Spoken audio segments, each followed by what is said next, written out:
Di video ini, kita nggak cuma bakal bahas kecelakaan lalu lintas biasa. Enggak, kita bakal ngebongkar sebuah ambisi gila dan eksperimen mematikan di jalan raya yang dibungkus pakai slogan kendaraan ramah lingkungan. Agar kalian tahu ada investigasi gelap di balik mobil listrik Green SM.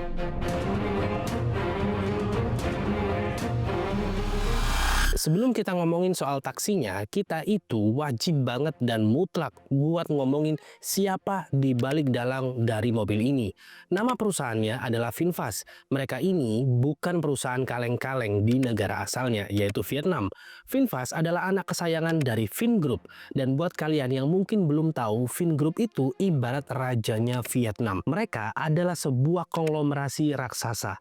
Misal, kalian mau beli rumah, mereka jualan properti. Kalau kalian mau nongkrong, mereka punya mall. Kalau seandainya kalian sakit, mereka punya rumah sakit. Sampai sekolah, mereka juga punya. Bahkan ya, dulunya bos besar mereka itu mulai bisnis dari jualan mie instan. Asli, jualan mie instan. Nah, masalahnya itu mulai muncul ketika konglomerat ini yang biasa bangun mall dan jualan mie instan, tiba-tiba ibaratnya bangun terus nyeletuk. Kayaknya bikin mobil listrik keren deh, biar kayak Elon Musk kayak gitu. Padahal nih ya, bikin mobil itu kan nggak segampang ngeracik bumbu mie instan. Kalian perlu tahu, Toyota, Ford, Honda, mereka itu butuh waktu puluhan tahun buat nyempurnain mesin, sasis, sampai fitur keamanan. Normalnya dari sebuah mobil sekedar coretan, setelah itu sampai jadi prototipe yang sudah dites, direvisi, dites, ditabrak lagi, sampai berkali-kali hingga akhirnya berani nih dijual ke publik, itu waktu minimalnya butuh 3-4 tahun. Dan itu semuanya dilakukan oleh pabrikan-pabrikan yang sudah profesional, legendnya sederhananya. Tapi VinFast, tebak mereka butuh waktu berapa lama? 21 bulan, kurang dari 2 tahun. Terus pertanyaannya, gimana caranya mereka bisa sekilat itu? Nah, jawabannya simple, mereka nggak bikin mobil dari nol. Kenapa? Daripada melakukan riset panjang dan berdarah-darah, mereka menggunakan jurus pamungkas. Apa yang dilakukan? Mereka belanja. Mereka terbang ke Italia. Setelah itu bayar desain grafis dari Pininfarina buat menggambar bodinya biar kelihatan cakep. Setelah itu habis dari Italia, mereka terbang nih ke Eropa, membeli hak paten sasis mobil punyanya BMW. Setelah itu pergi ke Cina dan Taiwan buat ngeborong baterai. Jadi mobil VinFast ini pada dasarnya cuma mobil rakitan keranjang belanja. Dan mereka mengambil semua komponen dari berbagai vendor di seluruh dunia. Setelah itu dirakit di pabrik super modern mereka di Hang Pong, Vietnam. Pabrik mereka itu bener-bener keren, menggunakan robot semuanya. Tapi karena target waktunya tadi bener-bener nggak masuk akal, yaitu cuma 21 bulan, akhirnya banyak banget tahapan krusial yang harusnya wajib dilakukan, akhirnya terpaksa dipotong atau terpaksa nggak dilakukan. Jadi gini maksudnya, misal kalian ngerakit PC gaming, kalau kalian membeli prosesor berbeda dengan motherboardnya, nah di situ terkadang kan suka nge-crash ya atau blue screen. Tapi ini mobil bray, bobot 2 ton lari di kecepatan 100 km per jam di jalan tol. Quality control dan pengujian keamanan itu harusnya dilakukan ribuan jam di berbagai cuaca ekstrim. Ada banyak banget proses yang harus diikuti di situ. Tapi karena waktu 21 bulan tadi, akhirnya di skip, dicepetin. Hasilnya, pas gelombang pertama mobil ini rilis, banyak sekali reviewer otomotif di berbagai belahan dunia itu benar-benar geleng-geleng. Banyak sekali permasalahan-permasalahan basic itu muncul satu persatu. Mulai dari jarak antar panel body miring lah, ada yang renggang, ada yang terlalu rapat, setelah itu suspensinya keras, dan yang paling bikin emosi, mobil seharga gitu, dalam kabinnya itu masih kedengeran suara berdecit bray, ketika ngelewatin polisi tidur. Dan itu semuanya adalah tanda bahwa perakitan fisiknya bener-bener nggak solid, alias seakan-akan terkesan buru-buru. Ibaratnya kalian membangun rumah, semen belum kering sempurna, batanya udah kalian tumpuk, terus atapnya langsung dipasang. Apa hasilnya? Ya ambruk. Tapi coba kalian bayangin, gimana kalau yang bermasalah itu bukan cuma kulit luarnya doang. Kalian bisa bayangkan gimana kalau otak dari mobil ini, sistem yang memegang kendali penuh atas seluruh nyawa, ternyata juga dirakit secara instan dan komponennya itu benar-benar nggak nyambung. Dan bagaimana cerita otaknya ini benar-benar nggak nyambung satu sama lain, kita akan bahas di bagian selanjutnya.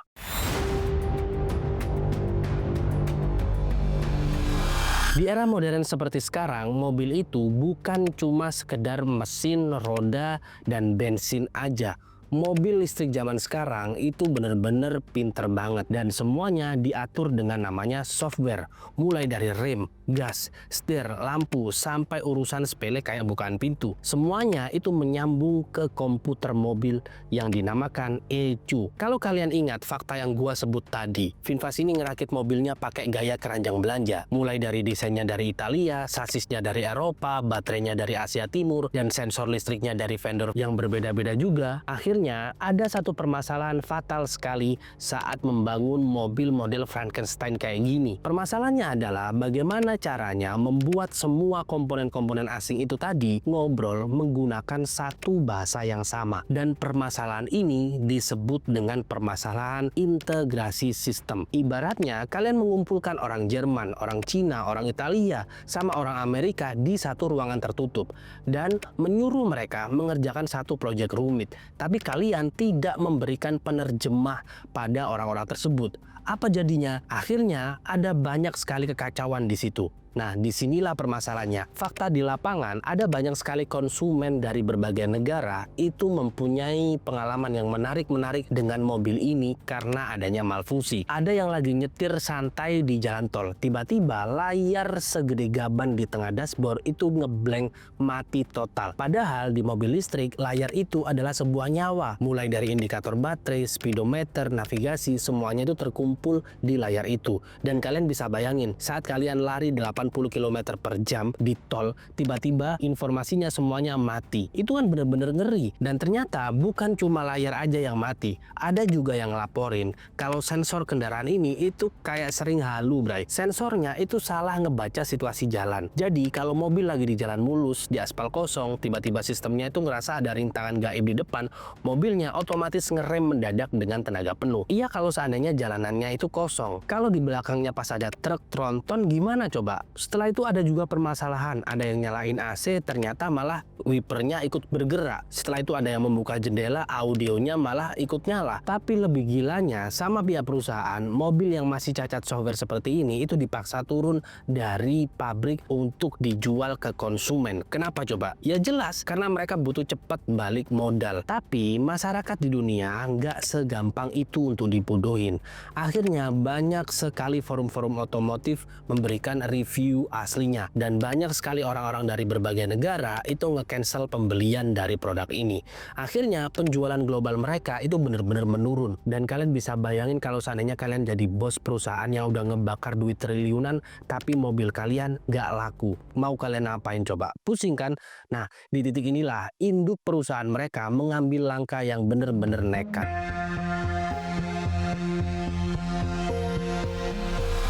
Jadi, mobil yang numpuk karatan di pelabuhan ataupun di gudang-gudang daripada perusahaan bangkrut, akhirnya Vingroup sebagai induk perusahaan yang masih punya uang saat itu mempunyai ide yang sangat brilian. Dan sebenarnya ide ini itu licik banget. Mereka mikir nih, masyarakat kayaknya nggak mau deh beli mobil kita. Terus gimana nih? Akhirnya mereka menggunakan cara dengan membeli mobil mereka sendiri. Caranya gampang, mereka akhirnya membuat perusahaan taksi. Dari situlah lahir yang namanya Green and Smart Mobility atau yang akrab kita sebut dengan GSM. Slogannya itu benar-benar manis banget. Taksi hijau lah, masa depan bebas emisi lah. Padahal kalau kita mau jujur, motivasinya adalah buat dumping. Apa itu dumping? Ngebuang stok mobil VinFast yang nggak laku ke jalanan dengan cara membuat armada taksi sendiri untuk membuktikan bahwa di atas kertas pembukuan perusahaan seolah-olah mobilnya laku keras. Padahal realitanya terjualnya itu ke anak perusahaannya sendiri. Karena mereka mempunyai backing modal yang unlimited, akhirnya ekspansi kilat itu benar-benar terjadi besar-besaran. Nggak cuma memenuhi jalanan Vietnam menggunakan puluhan ribu taksi biru, mereka langsung meningkatkan ekspansi ke negara tetangga. Dan coba tebak negara mana yang jadi target mereka? Yaitu Indonesia. Pasar yang ditarget pertama adalah Jabodetabek, khususnya Jakarta. Oleh karena itu, buat teman-teman yang ada di Jakarta, nggak usah heran kalau tiba-tiba jalanan Jabodetabek itu dipenuhi sama taksi listrik mulus ini dengan tarif promo gila-gilaan. Yang mana seperti yang kita tahu, masyarakat Indonesia kan paling tergiur dengan namanya promo. Dari kacamata kita mungkin mikir, wah asik nih taksi baru, AC-nya dingin, murah, ramah lingkungan lagi. Tapi sekarang kita coba geser sudut pandang kita ke kursi sopir. Buat memenuhi kuota ribuan armada taksi, GSM melakukan rekrutmen besar-besaran. Mereka narik sopir dari mana aja. Ada mantan sopir angkot, driver ojol, sampai pengangguran yang penting bisa nyetir. Dan sebenarnya nggak ada yang salah sama latar belakang profesi mereka. Yang salah fatal adalah cara mereka dilatih. Bayangin guys, sopir-sopir yang seumur hidupnya mungkin cuma terbiasa bawa mobil manual 2000-an, tiba-tiba disuruh pegang mobil listrik layaknya komputer, apalagi otaknya sedang cacat. Dan kalian tahu berapa lama masa training mereka? Nah, dari obrolan beberapa mantan driver ketahuan kalau pelatihannya itu bener-bener sangat pendek. Kadang itu cuma training basic 1 hari doang. Mereka diajarin cuma nyalain mesin, mencet tombol gigi P, R, N, D, setelah itu nerima orderan di HP, udah selesai. Langsung setelah itu dilepas ke jalan raya. Nggak ada tuh yang namanya diajarin soal error handling. Setelah itu simulasi darurat kelistrikan, itu nggak ada. Mereka juga nggak dibekali ilmu krusial kalau seandainya nanti layarnya ngeblank di tengah tol, mereka pencet kombinasi tombol apa buat ngeriset, enggak. Atau kalau seandainya pintu elektriknya itu ngunci total, mana tombol darurat yang harus dipencet. Kalian bisa bayangin betapa mengerikannya mobil ini diserahin ke sopir yang cuma di training sehari, buta teknologi dan nggak tahu harus ngapain kalau mobilnya tiba-tiba error. Setelah itu mereka ini nggak dilepas di jalanan-jalanan yang sepi. Mereka ini dilepas ke jalanan Jakarta dan Bekasi yang macetnya bener-bener barbar kalau lagi jam-jam penting. Dan selang waktu berjalan, bom waktu itu akhirnya meledak. Tragedi itu bukan lagi sebuah ketakutan di atas kertas, bener-bener terjadi secara nyata. Dan di bagian ini gua bakal bahas secara detail. Kronologi kejadian aslinya bakal bikin kalian mikir ribuan kali sebelum naik taksi listrik dengan track record yang masih samar-samar kayak gini.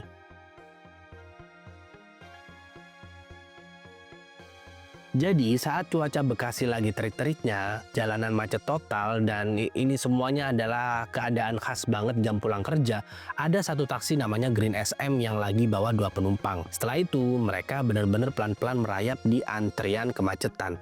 Apesnya mobil ini kejebak macet dan posisinya nih berhenti pas banget di atas rel perlintasan kereta api. Secara aturan kita nggak boleh berhenti di atas rel. Tapi kalian tahu sendiri kondisi jalanan kita kalau lagi macet gridlock. Depan rapet, belakang rapet. Kadang kita juga terpaksa ketahan di zona bahaya. Dan setelah itu, kalau seandainya sirine kereta itu udah bunyi, mobil di depan itu bakal sadar dan majuin dikit kendaraannya buat ngasih ruang. Terus yang di atas rel tinggal tancap gas agar maju. Tapi kejadian sore itu berbeda ceritanya, nggak semudah itu. Saat mobil itu stuck di atas rel kereta, ada sesuatu yang aneh terjadi sama sistem sensor mobil VinFast ini. Berdasarkan analisis pakar telepatika dan ahli kelistrikan, jadi muncul sebuah hipotesis. Rel kereta itu terbuat dari logam raksasa yang menghantarkan listrik statis dan dia memiliki namanya medan magnet. Ditambah lagi ada getaran kasar saat kereta jarak jauh mulai mendekat. Nah, sensor keamanan mobil ini yang emang aslinya oversensitif dan softwarenya juga belum matang ngebaca bahwa medan magnet dan getaran rel sebagai sebuah ancaman fatal. Akhirnya komputernya ngira mobil ini lagi kecelakaan. Akhirnya otaknya panik. Setelah itu apa yang dilakuin sama sistem komputernya pas panik? Protokol keselamatannya langsung mengambil alih secara cepat dan akhirnya cut off sistemnya, langsung mutusin semua arus listrik mulai dari baterai ke motor dan beberapa arus listrik lainnya demi mencegah konsleting. Niatnya emang benar-benar baik, niatnya nyelamatin, tapi dampaknya dalam hitungan detik taksi GSM itu benar-benar lumpuh. Dia nggak bisa gerak, seakan mati segan hidup tak mau. Sedangkan di dalam kabin itu layarnya benar-benar blank hitam. Dan yang paling gila, sistem anti malingnya malah otomatis nyala dan ngunci semua roda. Dan akhirnya mobil sebesar itu kayak jadi patung, bray. Setelah itu suara sirine perlintasan mulai terdengar. Di kejauhan ada sorot lampu KRL komuter line yang makin lama itu benar-benar makin besar. Yang artinya makin dekat. Jadi kebayang ya gimana paniknya yang ada di dalam kabin. Setelah itu si sopir, inget ya, Cuma yang di training sehari tadi, itu pikirannya langsung ngeblank, keringet dingin bray sekujur badan. Dia nginjek pedal gas itu nggak ada tenaganya, setelah itu pencet tombol start and stop layarnya juga tetap mati. Si sopir nyoba narik pintu mau keluar, tapi karena kelistrikan mati total, tuas pintu elektroniknya juga nggak fungsi. Pintunya mengunci secara otomatis dari dalam. Karena nggak pernah diajarin prosedur darurat nyari tuas mekanik, saat keretanya lebih dekat, si sopir juga lebih panik lagi. Tapi entah gimana ceritanya, dia berhasil nendang atau narik paksa panel darurat di depan. Dan pintunya akhirnya kebuka. Setelah itu dia loncat keluar sekuat tenaga. Cuma selisih beberapa detik setelah sopirnya lari, KRL komuter lain ngehantam telak taksi Tosca di kecepatan 60 km per jam. Saking kerasnya tabrakan itu sampai ngelempar taksi itu. Selang beberapa jam, akhirnya mereka ngeluarin rilis dan kalian bisa tebak apa yang mereka jelaskan itu bener-bener klise banget. Mereka bilang bahwa sopir kami panik dan melanggar aturan lalu lintas.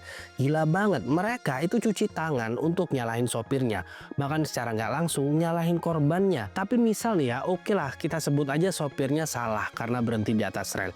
Logikanya, kenapa mobilnya bisa tiba-tiba mati total? Kenapa pintunya ngunci sendiri? Dan perlu kalian tahu, fakta mobil seperti ini itu udah sering bikin celaka di negara lain juga. Tapi yang bikin heran, entah kenapa itu bener-bener rapi banget disembunyiin dari kita semua. Tapi spesial di video kali ini, gua akan tunjukkan kepada kalian semuanya beberapa keluhan di negara-negara lainnya.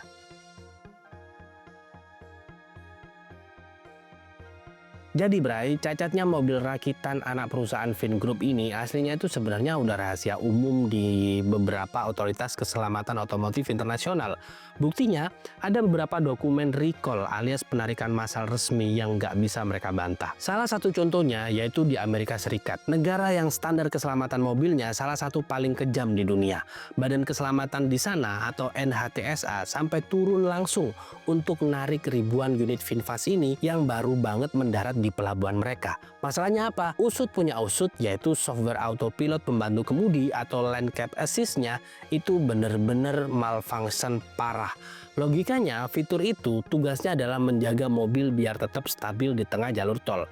Kalau melenceng, setirnya ngasih getaran peringatan. Nah, mobil ini softwarenya malah ngebajak setir secara brutal. Bayangin, kalau seandainya kalian lagi nyetir santai nih ya, lurus-lurus aja di jalan tol. Tiba-tiba setir kalian itu langsung belok ke kanan sendiri dan belok ke kiri sendiri dengan tenaga penuh. Akhirnya, kemungkinan yang terjadi adalah kecelakaan. Dan ini itu kejadian nyata di California. Ada sebuah keluarga yang mengalami kecelakaan fatal gara-gara mobilnya tidak bisa dikendalikan. Akhirnya dari pihak pemerintahan Amerika itu benar-benar melarang keras. Dan perusahaannya dipaksa update sistem darurat saat itu juga. Dan itu baru cerita di Amerika. Sekarang kita geser dikit ke utara, yaitu di Kanada. Nah, di Kanada ini kan bersalju, berbeda iklim dengan Indonesia ataupun Vietnam. Beda lagi penyakitnya di sana. Jadi ada warga yang dibikin parno sama fenomena mobil hantu. Otoritas Kanada itu nemuin salah satu error pada remnya atau rem parkir elektronik. Kalian bisa bayangin, ada mobil udah diparkir rapih di garasi depan rumah, mesinnya udah mati, sopir juga udah masuk rumah, mobilnya dikunci. Tengah malam karena komputernya ini ngebug atau karena softwarenya ngebug, rem parkirnya itu ngelepas dengan sendiri. Roda yang tadinya ngekunci itu bener-bener seakan-akan nggak punya tenaga lagi untuk ngerem. Perlu kalian ketahui, Kanada itu mempunyai banyak sekali kontur jalanan yang naik turun. Dan kalian bisa bayangin mobil seberat 2 ton tiba-tiba meluncur bebas ke jalan raya tanpa ada siapapun di dalamnya. Akhirnya nabrak pakar orang lah, nabrak mobil tetangga, dan ini benar-benar kejadian sangat konyol. Kalau kalian bertanya-tanya, emang di negaranya sendiri, di kampung halamannya sendiri di Vietnam sana, emang nggak pernah ada nih orang mengeluhkan produk ini? Ada Bray. Jadi di sana ceritanya ini lebih dark lagi, lebih gelap lagi. Karena Vingroup ini kan emang penguasa di sana. Jadi mereka punya power buat nekan berita. Banyak sekali kecelakaan yang laporannya benar-benar disensor atau ya cuma berita lewat gitu aja. Tapi yang namanya internet, ada banyak sekali laporan tentang sensor-sensor airbag. Tapi dari semua permasalahan itu, ada satu kasus di Vietnam yang paling akurat ngejelasin betapa berantakannya sebenarnya sistem mobil ini. Jadi ada orang nih ya lagi nyetir malam-malam di jalanan. Dia mau belok kanan. Setelah itu secara otomatis tangannya kan mencet tombol lampu sein. Tapi bukannya lampu kuning yang kedip-kedip, malah lampu headlampnya yang malah mati total. Gimana ceritanya? Sinyal listrik dari tuas malah belok, nyasar ngirim perintah untuk matiin lampu depan. Ini bener-bener kacau banget dari cerita VinFast dan produk-produk mobilnya. Pertanyaannya, terus apa yang bisa kita tarik dari cerita kita hari ini? Transisi ke kendaraan listrik itu memang benar-benar penting buat masa depan bumi kita. Polusi memang harus ditekan. Ini nggak boleh sama sekali dijadiin kedok buat main-main sama nyawa manusia. Kasus Green SM, VinFast, dan ambisi instan mereka adalah sebuah contoh paling nyata dari apa yang disebut dengan toxic tech culture atau budaya yang bikin cepet kalau ada rusak perbaikinya nanti. Dan menurut kalian gimana? Apakah regulasi pemerintah kita terlalu lembek ngasih izin operasi atau emang ini adalah konspirasi korporasi serakah aja? Kita ngobrol di bawah. Sampai jumpa di video selanjutnya. Maharu pamit undur diri.